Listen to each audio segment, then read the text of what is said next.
Leia, ano-anong mga kaso ng mga pulis ang naresolba na ng PNP? Magandang tanghali sa iyo, Ella. Kinabibilangan niya ng mga paggamit at pagkakasangkot sa iligal na droga at iba pang paglabag sa mga police operation. Kaya naman, Ella, hindi daw titigil ang pambansang pulisya sa paglilinis sa kanilang hanay. Base kasi sa datos na inilabas ng PNP, nasa 4,082 na kaso na ng mga pulis mula January 1, 2022 hanggang August 30, 2023 ang kanilang nabigyan ng aksyon.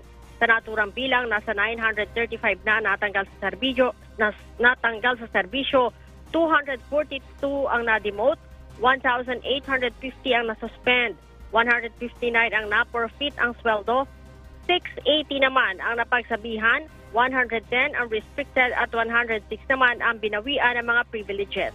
Kaugnay niyan, Ella, nagbabala ang pambansang pulisya sa mga pulis na hindi pa rin natatakot na gumawa ng mga katiwalian.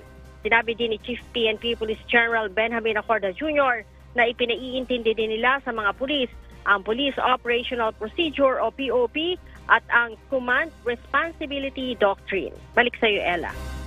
Maraming salamat, Leia Ilagan.